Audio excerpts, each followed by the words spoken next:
Hi அனைவருக்கும் sweet வணக்கம். அவங்களால முடியுது, ஏன் நம்மளால முடியாதா? அவங்களுக்கு மட்டும் எங்கே போனாலும் வந்துட்டு ரெஸ்பெக்ட்டு, உரிமை, எல்லா விஷயங்களும் அவங்களுக்கே கிடைக்குது. நமக்கு ஒன்றும் கிடைக்க மாட்டேது. அவங்க மட்டும் எல்லா விஷயத்திலும் எல்லா இடத்துலையும் வந்துட்டு மேலே மேலே இருக்கிறாங்க. நம்ம மட்டும் கீழே கீழவே இருக்கிறோம். ஏன் நம்மளாலாம் வந்துட்டு லைஃப்பில் மேலே வரவே முடியாதான்னு சொல்லிட்டு இந்த மாதிரி பல கேள்விகள் ஜோசப் அப்படின்னு சொல்லப்படுற ஒருத்தருக்கு வந்து இருந்துச்சு. இந்த இந்த கலர் இருக்கு பார்த்தீங்களா? ஸ்கின் டோன் இந்த கலர் தான் இந்த எல்லா விஷயங்களுக்கும் வந்துட்டு ஒரு பெரிய ஒரு பார்டரா இருக்குதுன்னா, அந்த கலரை உடைச்சு நம்ம ஆட்களும் லைஃப்ல மேலே வர முடியும். நம்ம ஆட்களும் சாதிக்க முடியும் அப்படின்னு சொல்லிட்டு ஒரு விதைய இந்த ஜோசப் அப்படின்றவர் விதைச்சாரு. இவர் விதைச்ச விதை தான் அதுக்கப்புறம் பல வருஷங்களுக்கு அப்புறம் பொதுவாக ஒரு சேயிங் சொல்லுவாங்க. ஒரு ஆர்ட்னால வந்துட்டு அந்த ஆர்டிஸ்ட்டுக்கு பெருமை. இப்போ ஃபார் எக்ஸாம்பிள் மியூசிக்னு வச்சுக்கோங்களேன். மியூசிக்னால நிறையா மியூசிக் ரைட்டர்ஸ் வந்து உண்டாயிருப்பாங்க. அதனால அவங்களுக்குலாம் வந்துட்டு மியூசிக் தான் ஒரு ரெகக்னிஷன் கொடுத்ததுன்னு சொல்லிட்டு சொல்லுவாங்க இல்லையா? ஆனால் வெகு வெகு ஒரு சிலருக்கு தான் அந்த ஆர்டிஸ்ட்னால அந்த ஆர்ட்டுக்கே பெருமை. ஒரு சில ஆர்டிஸ்ட்லாம் பார்த்தீங்கன்னா அவங்களால தான் அந்த ஆர்ட் அந்த கலையே உலகம் முழுக்க வந்துட்டு ஃபேமஸ் ஆகிருக்கும். ஸோ இன்னைக்கு அப்படிப்பட்ட ஒரு நபரை பற்றி தான் பார்க்க போகிறோம். அண்ட் அந்த நபர் பேர் நான் முன்னாடியே சொன்ன மாதிரி ஜோசப் கிடையாது. ஜோசப் விதைச்ச அந்த விதையிலிருந்து உருவான ஒருத்தர் மைக்கேல் ஜாக்சன். அவரை பற்றி தான் பார்க்க போகிறோம். ஒரு கருப்பினத்தவராக பிறந்து எல்லா விஷயத்துலையும் வந்துட்டு அந்த நான் முன்னாடி சொன்ன எல்லா விஷயங்களும் வந்துட்டு மறுக்கப்பட்டு அதுக்கப்புறம் இந்த பக்கம் திரும்பி பார்த்தா உலகமே இன்றைக்கி வந்து டான்ஸ்னால் மைக்கேல் ஜாக்சன் அவர்கள் தான் வந்துட்டு ஃபஸ்ட்டு மைண்டுக்கு வர ஒரு பேராக இருக்கும். ஸோ அவ்வளோ பெரிய ஒரு சாதனை. என்னதான் இவ்வளோ பெரிய சாதனை எல்லா விஷயங்களும் பண்ணியிருந்தாலுமே அவரோட லைஃப்பும் பார்த்தீங்கன்னா ரொம்ப சூப்பராக இருந்துச்சா, செம்மையாக என்ஜாய் பண்ணி வந்துட்டு நிறைய விஷயங்கள் வாழ்ந்தாரான்னு பார்த்தீங்கன்னா அவரோட லைஃப்பை ரெண்டு பகுதியாக பிரிக்கலாம். ஒன்று அவருடைய பப்ளிக் லைஃபு, இன்னொன்று அவருடைய பர்சனல் லைஃப். ரெண்டையுமே இந்த வீடியோவில் பார்க்க போகிறோம். டெஃபினட்டாக மைக்கேல் ஜாக்சன் ஃபேன்ஸ் நிறைய பேர் இருப்பீங்க. எனக்கு பர்சனலாக இவரோட கதையை நான் இன்றைக்கி தான் 2-3 நாளாக வந்துட்டு கேட்டுருந்தேன். அண்ட் நம்மளுடைய சப்ஸ்கிரைபர் ஒருத்தர் தான் வந்துட்டு மைக்கேல் ஜாக்சன் கதையை போடுங்க ப்ரோன்னு சொல்லிட்டு டெய்லியும் கீழே கமெண்ட் பண்ணார். ஸோ அவருக்கு இந்த வீடியோ வந்துட்டு ஒரு சமர்ப்பணம்னு சொல்லலாமா? ஓகே, மைக்கேல் ஜாக்சன் அவருடைய வாழ்க்கை வரலாறு பார்க்க ஆரம்பிச்சலாமா?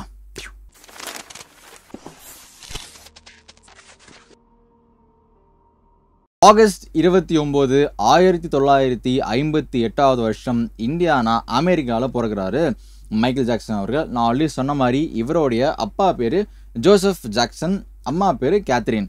ஸோ இந்த ரெண்டு தம்பதியர்களும் பிறந்த 8வது குழந்தை தான் நம்மளுடைய மைக்கேல் ஜாக்சன் அவர்கள். மொத்தம் அவங்க ஃபேமிலியில் குழந்தைங்களாக பிறந்தவங்க 10 பேர். ஸோ 10ல் 8வது நம்மளுடைய மைக்கேல் ஜாக்சன் அவர்கள்.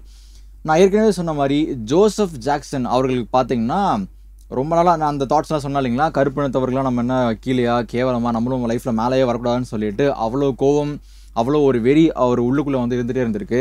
அந்த வெறியை சரி எங்கேயாவது போயிட்டு ஈஸ் அவுட் பண்ணணும்ல, எங்கேயாவது காமிச்சு லைஃப்பில் முன்னுக்கு வரணும்ல அப்படின்னு பார்க்கும்போது எந்த இடத்துல போனாலும் அங்கே வந்துட்டு வெள்ளைக்காரன் தான் இருக்கிறான். மீன்ஸ் ஒயிட் ஸ்கின்காரன் நான் சொல்கிறேன். ஸோ அப்படி இருக்கும்போது இவங்களால் உள்ளே போக முடியல. சரி வேறு என்னடா இருக்குது அப்படின்னு பார்க்கும்போது அவருக்கு கண்ணில் தென்பட்ட விஷயம் பார்த்தீங்கன்னா என்டர்டெயின்மெண்ட் இண்டஸ்ட்ரி. அதில் மியூசிக்கை வந்து இவர் செலக்ட் பண்ணுறாரு. பாரு நான் பண்ணுறேன்டா, நான் பண்ணி அந்த மியூசிக்லாம் போட்டு நான் வரேன்டா மேலேன்னு சொல்லிட்டு நிறையா ட்ரை பண்ணுறாரு. ஆனால் பெருசாக அவரால் வர முடியல. நான் வரலன்னா என்ன, என் பசங்க வருவாண்டான்னு சொல்லிட்டு இவருடைய பசங்களுக்கு மியூசிக் ட்ரைனிங் வந்துட்டு கொடுக்க ஆரம்பிக்கிறாரு. நான் ஆல்ரெடி சொன்ன மாதிரி அவங்க ஃபேமிலியில் மொத்தம் 10 பசங்க. பெருசாக சாப்பிட்றது கூட வந்துட்டு சில நாட்களில் வந்து உணவு இருக்காதுன்னு சொல்கிறாங்க. அப்படி இருந்த போதிலும் பசங்க ட்ரைனிங் பண்ணுறதுக்கு இந்த டான்ஸு, மியூசிக், அதுக்கு ஏதாவது எக்யூப்மெண்ட்ஸ் தேவைனாலுமே ஏதாவது புதுசாக விஷயம் வந்தால் அது பசங்களுக்கு காட்டும்னு சொல்லிட்டு அந்த விஷயத்துக்கு மட்டும் என்ன செலவு, எவ்வளோ எக்யூப்மெண்ட்டாலும் வந்து வாங்கி கொடுப்பாராம்.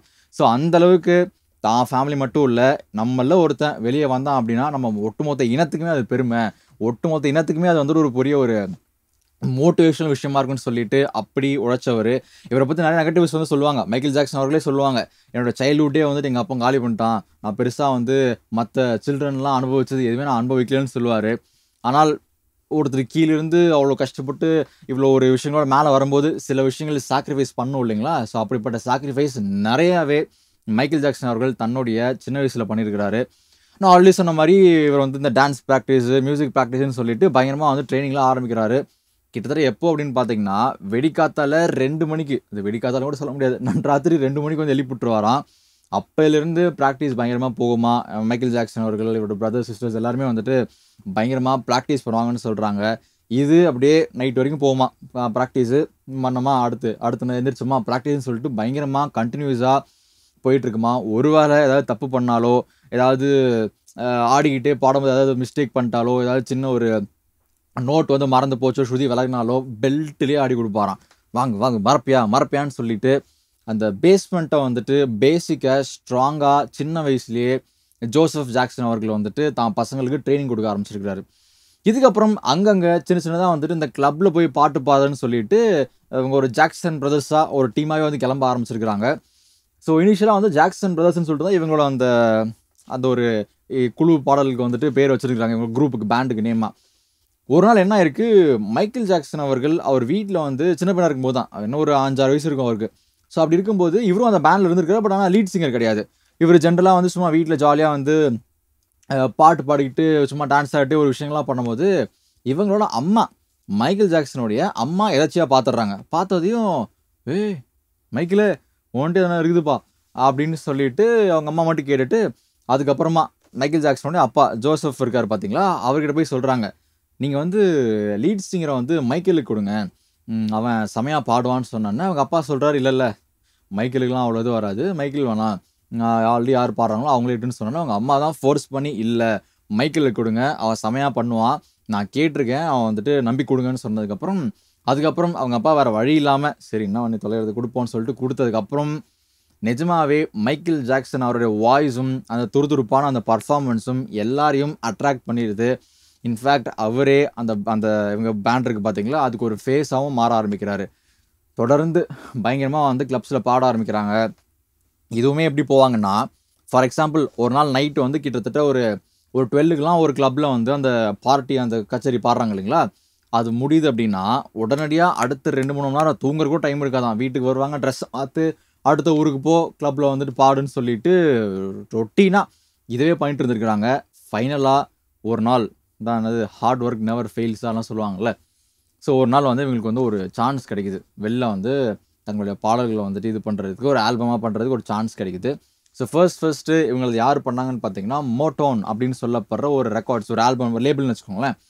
ஸோ அவங்கள்ட்ட இவங்க சாங்ஸ்லாம் போது நல்லா வந்துட்டு ஆல்ரெடி அந்த கிளப்லாம் பாடி ஒரு நேம் இருக்குது இவங்களுக்கு. ஸோ அதுவும் இன்னும் எக்ஸ்ட்ரா பூஸ்டப் பண்ணேன். அந்த ஆல்பமில் அந்த லேபிளுக்கு கீழே ரிலீஸ் பண்ண சாங்ஸ் எல்லாமே பயங்கரமாக ஹிட் அடிக்குது. அவ்வளோதான், உடனடியாக வந்துட்டு ரொம்ப ரொம்ப சின்ன வயசுலேயே மைக்கேல் ஜாக்சன் கொஞ்சம் கொஞ்சமாக அவருடைய பாப்புலாரிட்டியை கெயின் பண்ண ஆரம்பிக்கிறாரு. அவ்வளோதான், அதுக்கப்புறம் லைஃப் வந்து டாப் கியர் மாதிரி அடுத்தடுத்து எல்லா ஸ்டெப்ஸுமே கொஞ்சம் நாட்கள்லேயே மைக்கேல் ஜாக்சன் அவர்களுக்கு கிடச்சிது. என்னதான் அதுக்கப்புறம் அவர் லைஃப் டேக் ஆஃப் ஆனாலுமே இது எல்லாத்துக்குமே ஒரு பேஸ் காரணமாக இருந்தது ஜோசப் ஜாக்சன் அவர்கள். ஓகேங்களா, நான் ஏன் கடைசியாக அவர் பேரை சொல்கிறேன்னா, இதுக்கப்புறம் பெருசாக அவர் நம்ம இழுக்க மாட்டோம் உள்ள கதைக்குள்ளே. ஸோ அதனால அவருக்கு நல்ல ஒரு ஃபினிஷிங் டச் கொடுக்கலான்னு சொல்லிட்டு தான் திருப்பி அவர் பேரை நான் மென்ஷன் பண்ணுறேன். இதுக்கப்புறம் மைக்கேல் ஜாக்சன் அவர்கள் பார்த்தீங்கன்னா, முதல்ல ஜாக்சன் பிரதர்ஸ்னு சொன்னா இல்லைங்களா, அதுக்கப்புறம் ஜாக்சன் 5ன்னு சொல்லிட்டு இவங்க ஒரு பேண்ட் ஃபார்ம் பண்ணுறாங்க. என்னதான் இவங்க பேண்ட் ஃபார்ம் பண்ணி பர்ஃபார்ம் பண்ணாலுமே ஃபேன்ஸ் எல்லாரும் மித்த அந்த 4 பேர் தவிர்த்துட்டு மைக்கேல் ஜாக்சன் பாடுறது, அவர் பண்ணுறது, இதை மட்டுமே பயங்கரமாக ரசிக்க ஆரம்பிச்சிருக்கிறாங்க. இதனால் தனியாக வந்து இவருமே நிறையா வந்து இந்த ஸ்டேஜில் பர்ஃபார்ம் பண்ணுறது, நிறையா பாடல்கள்லாம் ரிலீஸ் பண்ணுறதுன்னு சொல்லிட்டு இவருமே தனியாக வந்து பர்ஃபார்ம் பண்ண ஆரம்பிச்சிருக்கிறாரு. அதுக்கேற்ற மாதிரியே வந்துட்டு ஆடியன்ஸுமே வந்துட்டு பயங்கரமாக ரெஸ்பாண்ட் பண்ணியிருக்காங்க. சூப்பர், மைக்கேல் ஜாக்சன் வேறு லெவல்னு சொல்லிட்டு அவருக்கு கொஞ்சமாக அந்த ரசிகர் படைகளும் ஃபார்ம் ஆரம்பிச்சுட்டா ஒரு டைம் தான் அந்த டைம். அந்த டைமில் தான் மைக்கேல் ஜாக்சன் அவர்களுக்கு வயசு சுமார் ஒரு 9-10 இருக்கும். அந்த டைமில் டயானா ராஸ் அப்படின்னு சொல்லப்படுற ஒரு பயங்கரமான சிங்கர், அவங்க அந்த காலகட்டத்தில் பெரிய ஒரு சிங்கர்னு சொல்கிறாங்க. அவங்க கூட சேர்ந்து மைக்கேல் ஜாக்சன் ஒரு இதில் வந்து பர்ஃபார்ம் பண்ணுறாரு. பண்ணதுக்கப்புறம் டயானா அவர்களுக்கு மைக்கேல் ஜாக்சன் ரொம்பவே பிடிச்சி போயிடுது. இந்த சின்ன வயசில் பையன் என்னம்மா பாடுறான்னு சொல்லிட்டு அதுக்கப்புறம் அடிக்கடி அவங்க கூட வந்து ஸ்டேஜில் பாட ஆரம்பிக்கிறாங்க. இவங்க 2 பேரும் நான் சொன்னேன் இல்லைங்களா, டயானா ராஸ்ன்னு சொன்னால, அவங்களுக்கும் மைக்கேல் ஜாக்சன் அவர்களுக்கும் ஒரு சூப்பரான ஒரு ரிலேஷன்ஷிப்பே இருந்ததுன்னு சொல்லலாம். கிட்டத்தட்ட மைக்கேல் ஜாக்சன் இந்த டயானா அப்படின்றவங்கள வந்து தன்னுடைய அம்மா மாதிரியே வந்து பார்க்க ஆரம்பிச்சிருந்துருக்காங்க. இது கிட்டத்தட்ட எந்த அளவுக்கு அப்படின்னா, இவர் ஒரு வேளை மைக்கேல் ஜாக்சன் இறந்து போயிட்டார் அப்படின்னா அவங்க குழந்தைங்களெலாம் பார்த்துக்கிறதுக்கு வந்து கிட்டத்தட்ட இவங்க தான் வந்து பொறுப்புன்ற அளவுக்கு வந்து ரொம்ப வந்துட்டு அவங்க மேலே வந்து அஃபெக்ஷன் வச்சுருந்துருக்காரு. அந்த டைமில் நிறைய ரூமர்ஸ்லாம் போயிருக்குது. மைக்கேல் ஜாக்சன் இந்த பிளாஸ்டிக் சர்ஜரிலாம் பண்ணார் இல்லைங்களா, பண்ணும்போது வந்துட்டு டயானா ராஸ் அவங்க ஃபேஸ் மாதிரி எனக்கு கொண்டு வாங்கன்னு சொல்லிட்டுலாம் வந்துட்டு மைக்கேல் ஜாக்சன் வந்துட்டு கேட்டிருக்காருன்னு சொல்லிட்டு நிறைய ரூமர்ஸ்லாம் சுற்றிட்டு இருக்கு. அது அவங்களே வந்துட்டு இல்லைன்னு சொல்லியிருக்காங்க. பட் எனிவேஸ் அந்த அளவுக்கு டயானா ராஸ் மேலே இவருக்கு வந்துட்டு ஒரு அன்புன்னு சொல்லலாம். ஸோ அப்படி இருக்கும்போது அப்படியே லைஃப் போயிட்டு இருக்குது. இதுக்கப்புறம் அவருடைய ஆல்பம்ஸ் ஒவ்வொன்றா வர ஆரம்பிக்குது. நான் சும்மா ஒரு பேரை மட்டும் நான் சொல்லிடுறேன். ஸோ காட் டு பி தேர்ன்னு சொல்லிட்டு ஒன்று, அப்புறம் pen, music and me, for over Michael, அப்புறம் பேடு, டேஞ்சரஸ் எல்லாருக்கும் தெரியும்னு நினைக்கிறேன். த்ரில்லர், பேசிக்காக அந்த த்ரில்லர்னு சொல்ல போகிற ஆல்பம் தான் மைக்கேல் ஜாக்சன் அவர்களுக்கு அந்த கொஞ்சம் ஓரளவுக்கு அந்த இடத்துலையே ஃபேமஸாக இருந்தவரை இந்த பக்கம் ஏஷியா நம்ம சைட்லாம் கொஞ்சம் பிரபலப்படுத்துறது இந்த த்ரில்லர் ஆல்பம் தான். ஸோ இப்படியா அவர் லைஃப் வந்துட்டு இந்த ஆல்பம்ஸ்லாம் பெரிய எக்ஸாம்பிளாகவும் பெரிய ட்ரெண்ட் செட்டர்ஸாகவும் இருந்திருக்குது அந்தந்த காலகட்டத்தில். என்னப்பா கதை அப்படியே வந்து ஸ்கிப் பண்ணிட்டேன்னு கேட்டிங்கன்னா, குறிப்பாக இவரோட கதையை நான் வந்துட்டு ஒரு தொடர்ச்சியாக அப்படியே தான் பார்க்காம செக்மெண்ட்டாக பார்த்தா இன்னும் பெட்டராக கிளாரிட்டியாக இருக்கும்னு நான் நினைக்கிறேன்.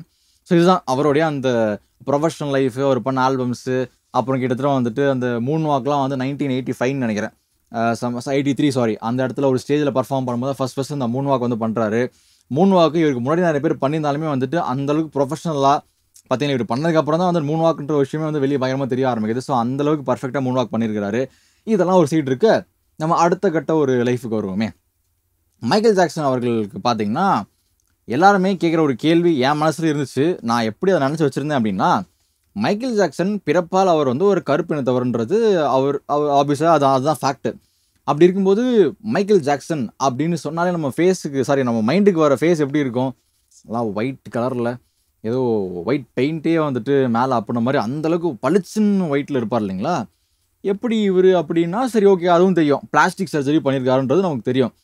சரி, ரொம்ப வந்துட்டு நான் என்ன நினச்சேன் அப்படின்னா, ரொம்ப கருப்பாக இருந்து அந்த நிறைய அவர் கலாய்ச்சி இவர் ரொம்ப வந்துட்டு இவரை வந்து ஓட்டி அதனால இவர் வந்துட்டு சரி வேணாண்டா, இந்த கலர் தானே பிரச்சனை, நான் போய் பிளாஸ்டிக் சர்ஜரி பண்ணி வெள்ளையாக மாறிட்டு வரேன்னு சொல்லிட்டு நம்ம சிவாஜி படம் ரஜினி சார் மாதிரி ஏதாவது பண்ணுறாரா அப்படின்னு தான் நினச்சிக்கிட்டு இருந்தேன் இப்போ வரைக்குமே. உண்மையான காரணம் என்னன்னா, இவருக்கு ஸ்கின் அலர்ஜி, ஸ்கின் டிசீஸ் ஒன்று வந்துட்டு இருந்திருக்கு.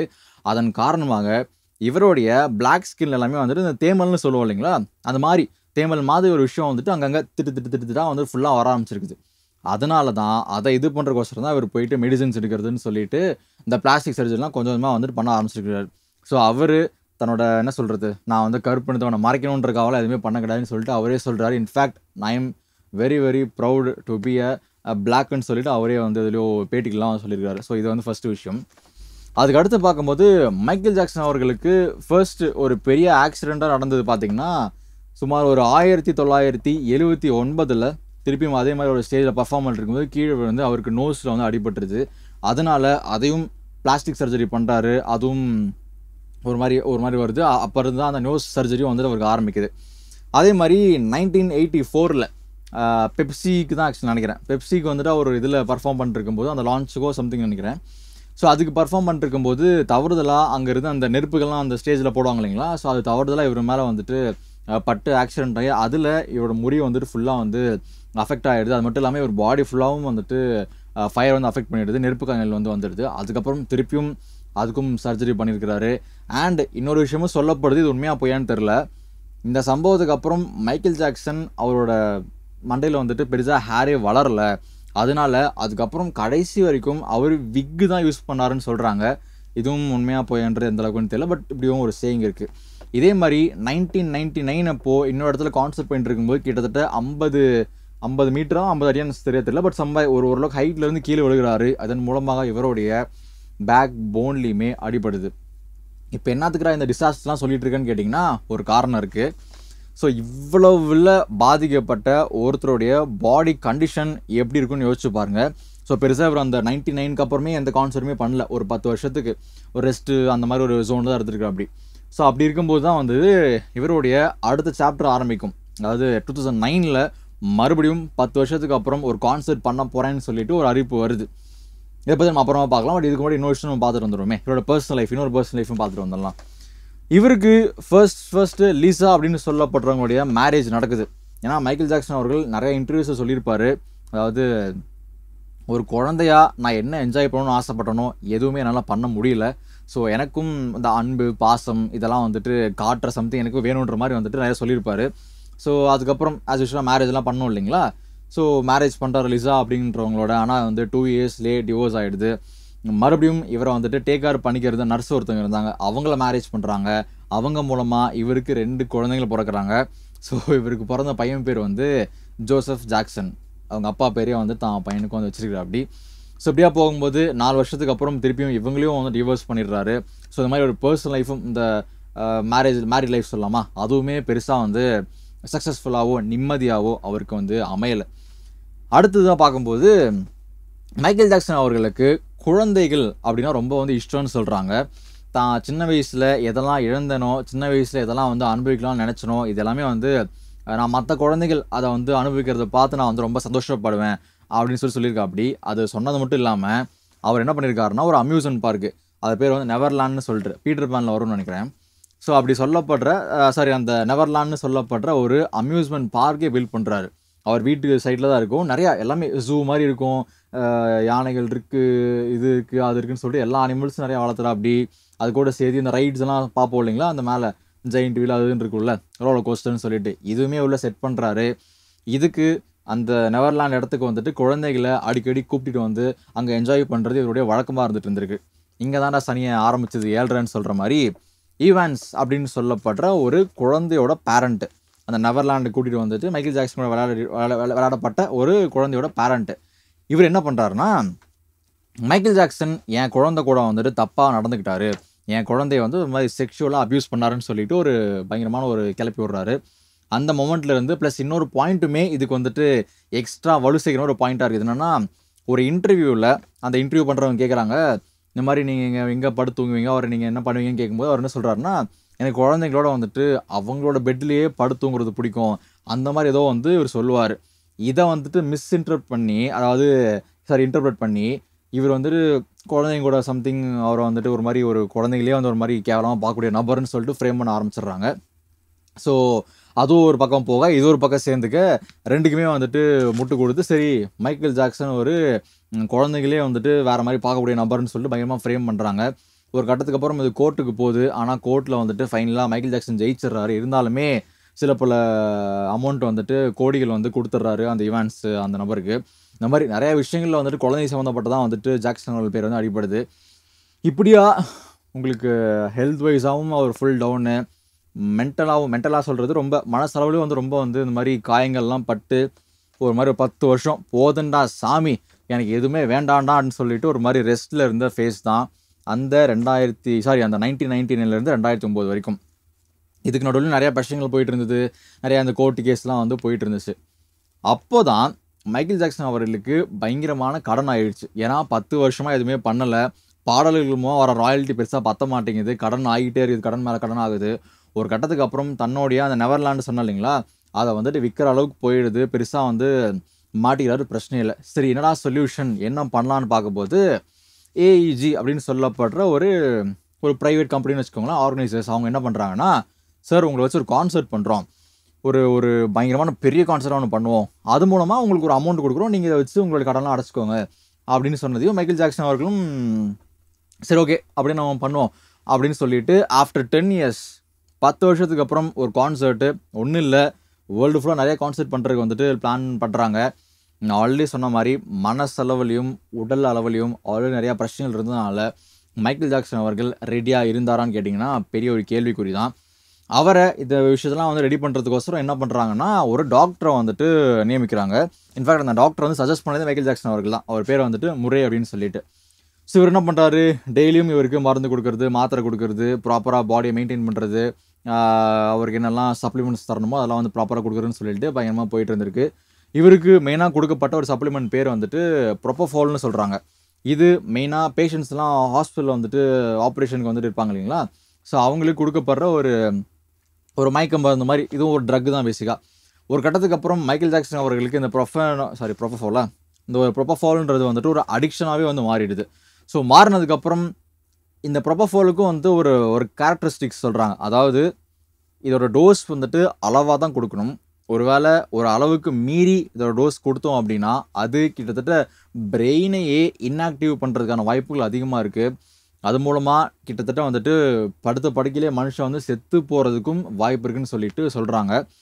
ஸோ இதுவும் ஆப்வியஸாக அந்த முறைன்னு சொல்லப்படுற டாக்டருக்கும் தெரிஞ்சிருக்கும். இப்படியே போயிட்டு இருக்கும்போது தான் ஜூன் மாதம் 2009 கான்சர்ட்டுக்கு ஒரு சில மாதங்களுக்கு முன்னாடி என்ன ஆகுதுன்னா, இவர் ஒரு நாள் ரூமுக்கு வராரு. வந்ததுக்கப்புறம் வழக்கம் போல அந்த ப்ரோபோஃபால்லாம் அவருக்கு குடுக்கப்படுது. குடுத்ததுக்கப்புறம் மைக்கேல் ஜாக்சன் அவர்களுக்கு தூக்கமே வரல. அதுக்கப்புறம் திருப்பியும் வந்துட்டு எனக்கு வரமாட்டேங்குது தூக்கம். கிட்டத்தட்ட ஆயிடுது. ஒரு 6, 7 ஹார்ஸ் ஆயிடுது. தூக்கமே வரல. இல்ல எனக்கு முடியல. எனக்கு இன்னும் கொஞ்சம் ஏதோ டோஸ் வந்துட்டு அதிகமா குடுங்கன்னு சொல்லிட்டு டாக்டர்ட்ட கேட்டதாகவும், அந்த டாக்டர் வந்துட்டு வேற வழி இல்லாம இவர் கேட்குறாரு என்ன பண்றதுன்னு சொல்லிட்டு, இன்னும் சில பல டோஸ்லாம் சேர்த்து குடுத்ததாகவும், இதனால தான் அந்த ப்ரோபோஃபாலோட அந்த டோஸ் வந்து அதிகமான காரணத்தினால, இவருக்கு அந்த பிரெயின் வந்துட்டு ப்ராப்பரா அந்த இன்ஆக்டிவ் ஸ்டேட்டுக்கு போய் இவரால பிரீத் பண்ண முடியாம போயிருக்கிறதாவும் சொல்றாங்க.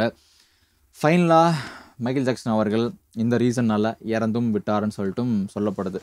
ஆக்சுவலா நான் ஏன் இதெல்லாம் வந்துட்டு ஒரு மாரி ஒரு யூகமா சொல்றேன்னா, ஏன்னா இன்ன வரைக்கும் யாருக்கும் ப்ராப்பரா தெரியல அவர் எப்படி இறந்தாருன்னு சொல்லிட்டு. நெறைய கதைகள் போகுது. இந்த முறையவே வந்து பிளான் பண்ணி கொன்னுட்டாருன்னு ஒரு கதை சொல்றாங்க. முறையே ஒரு புக் வேற போட்டிருக்கிறாரு. இந்த மாரி நடந்ததுன்னு சொல்லிட்டு. இது ஒரு பெரிய தனி டாபிக் ஆக்சுவலா. எப்படி இறந்தாருன்றதே ரொம்ப பெருசா போகும். நம்ம வந்து இதோட முடிச்சுக்கலாம். ஸோ இன்ன வரைக்கும் மைக்கேல் ஜாக்சன் அவர்கள் என்னதான் நம்ம கூட இல்லனாலுமே வந்துட்டு நெறைய கட்டுக்கதைகளும் சொல்றாங்க. இவர் வந்துட்டு இலுமினாட்டி அவர்கள வந்து பகச்சுக்கிட்டாங்க. அதனால அவங்களே பிளான் பண்ணி இவர போட்டு தள்ளிட்டாங்கன்னு சொல்லுவாங்க. இன்னும் ஒரு சிலர் வந்து மைக்கேல் ஜாக்சன் சாகவே சாவல. இன்ன வரைக்கும் மனுஷன் வந்து உயிரோட தான் இருக்கிறாரு. அவர் இந்த ரொம்ப அந்த உலகம் அவர காயப்படுத்திருச்சு. அதனால வந்துட்டு ஒரு டிராமாவ போட்டு வெளிய போயிட்டு சந்தோஷமா வாழ்ந்துட்டு இருக்கிறாருன்னு ஒரு பக்கம் சொல்றாங்க. இது மாரி நெறையா போயிட்டே இருக்குது.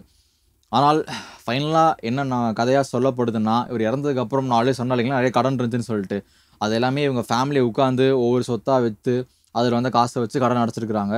ஸோ ஃபைனலா என்னதான் உலக புகழ் பெற்ற ஒரு டான்சர், ஒரு ஒரு லெஜெண்ட் அப்படியா இருந்தாலுமே, அவருக்கு அவருடைய பெர்சனல் லைஃப்பும், அந்த மன நிம்மதின்னு சொல்லுவாங்கல்ல, எவ்வளோ காசு இருந்தாலும் உள்ள ஒரு நிம்மதி வேணுங்க. அது இருந்தா தாங்க வாழ்க்கைன்னு சொல்லுவோம்ல.